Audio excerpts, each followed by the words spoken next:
Tu penses que ta to-do list est ton allié du quotidien, alors qu'en réalité c'est ton ennemi numéro un. Eh oui, elle te permet de rester occupé, voire suroccupé, et elle t'éloigne de toi. Lorsque le silence prend place, lorsqu'on ralentit, on fait face à soi, et ça peut être hyper inconfortable, et c'est pour ça qu'on en parle aujourd'hui dans cette capsule estivale. Alors accroche-toi, on va bousculer un petit peu certaines croyances, et on va se faire du bien pour vivre un été magnifique. Je te souhaite une merveilleuse écoute. Hello, moi c'est Laurine, ta coach mentale et bien-être préférée. Je suis heureuse de te retrouver chaque semaine dans la Boostletter, ce podcast rempli de motivation et de bonne humeur qui fait du bien. Avec humour et douceur, je booste ton épanouissement personnel et professionnel à chaque épisode à l'aide de neurosciences, mais pas seulement, tu verras. Où que tu sois, quoi que tu fasses, je te souhaite une merveilleuse écoute. Je suis de retour pour une troisième capsule estivale et je suis heureuse de vous retrouver. Et en même temps, je vais parler d'une thématique que je vis en ce moment. C'est mon actualité. Éteindre le bruit extérieur. J'avoue qu'en ce moment, c'est pas que je me traîne, non pas du tout, mais j'ai un besoin vital de revenir à l'essentiel. Je suis extrêmement heureuse quand je suis en coaching, ça oui. Et puis tout le reste du temps, j'ai envie juste de me laisser porter, de faire de la place, ouais, de ralentir. Et la dernière fois, on a parlé de ralentir dans la dernière capsule estivale, donc si tu l'as pas encore écoutée, attends évidemment la fin de cet épisode et après tu peux filer l'écouter. C'est le moment où je vous invite à me mettre des commentaires parce que là, j'ai l'impression que cet été, vous êtes en grève de commentaires et que je suis toute seule derrière mon micro. Alors c'est parti. Vous pouvez mettre un commentaire déjà sous cette vidéo-là. Pourquoi ta to-do list est devenue ton ennemi number one? Oui. Et puis sur les autres épisodes également, pour que je me sente un petit peu moins seule derrière mon micro, parce qu'après tout, je suis là pour vous. Ouais. La dernière fois, on a parlé de ralentir, donc, on va y arriver, de la culpabilité qui arrive dès qu'on s'accorde du repos et pourquoi ton cerveau, il en a vachement besoin pour fonctionner efficacement. D'ailleurs, est-ce que tu as écrit? Si tu ne sais pas de quoi je parle, ça veut dire que tu n'as pas écouté la dernière capsule. Donc, est-ce que tu as écrit une nouvelle réponse? Ouais. Bah, si tu sais pas de quoi je parle, tu sais ce qu'il te reste à faire. Je vais juste te rappeler que parfois, ce qu'on dirait aux autres, que parfois, c'est exactement ce qu'on devrait s'entendre dire pour soi, même si ça pique. Voilà, je pense que j'ai terminé ce petit teasing qui est complètement improvisé.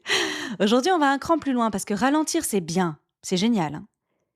Mais ce qui se passe quand on ralentit vraiment, waouh, c'est encore mieux. C'est là qu'on éteint le bruit extérieur et qu'on se retrouve face à soi. Et ça peut être effrayant, ça peut être déstabilisant, ça peut être perturbant. Et d'ailleurs, c'est pour ça que très souvent, on se suroccupe ou on évite la solitude. Mais lorsque le quotidien devient plus lent, sans agenda surchargé, sans performance à livrer, on revient à soi. Ce n'est pas spectaculaire, hein, ok. Ce n'est pas un voyage au bout du monde, ce n'est pas une retraite zen avec un maître Bouddha. Ça se dit ça? Je ne sais pas. C'est juste de l'espace, le tien. Comment habiter cet espace où la productivité et la pression ne sont pas invitées? Qui suis-je sans ma to-do list? Ton cerveau, en mode faire, produire, livrer, active le cortex préfrontal en permanence, celui qui planifie, qui anticipe, qui contrôle. Et quand tu relâches enfin, c'est le réseau du mode par défaut qui s'active. Mon chouchou. Celui qui traite les émotions, qui consolide les souvenirs, qui booste la créativité et qui construit l'identité.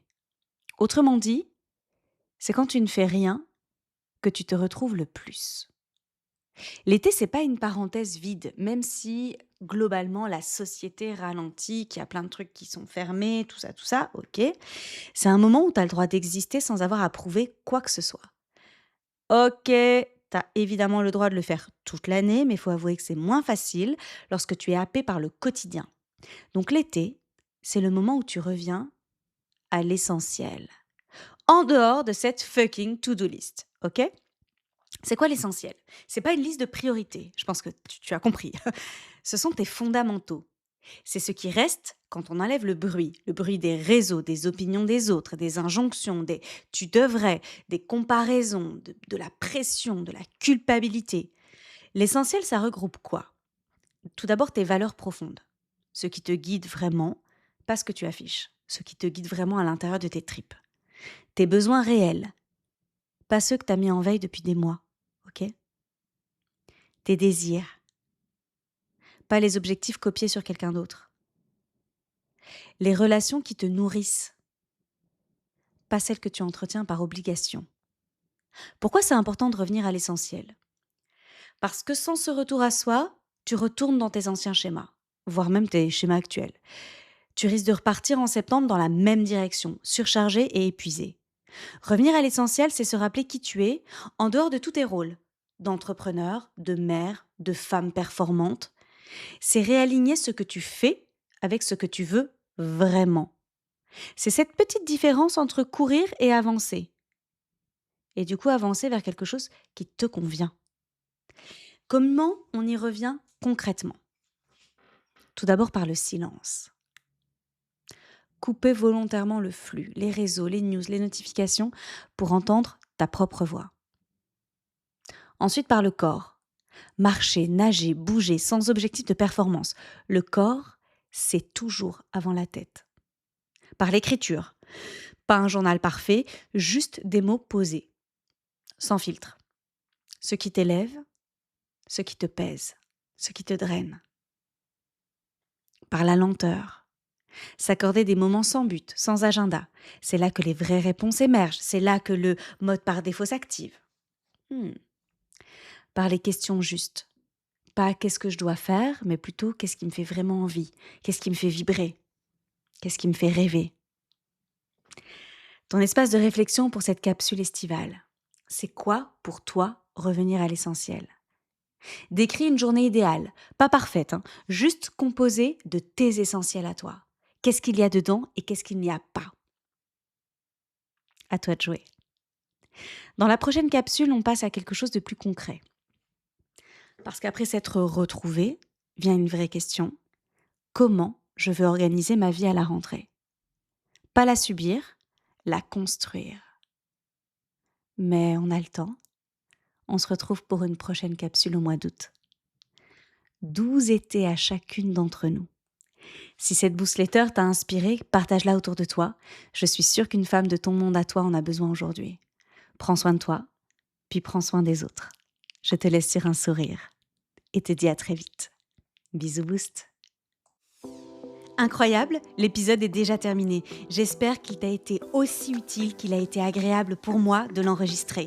Est-ce que tu es prête à relever le challenge du jour pour booster ton bien-être? Si l'épisode t'a plu, partage-le à tout ton monde. Tu n'imagines pas à quel point il peut être utile pour une de tes proches. Avant de se quitter, très important, vérifie que tu es bien abonné à la Boostletter. Et si l'épisode t'a plu, donne de la force à ce podcast et mets-moi une jolie note pour soutenir mon travail. Ça compte énormément pour moi et pour l'algorithme. Toute mon actualité se retrouve sur mon site internet coachinglaurine.com. Je te souhaite une merveilleuse journée ou une belle nuit, où que tu sois. Prends soin de toi, puis prends soin des autres. Bisous Boost.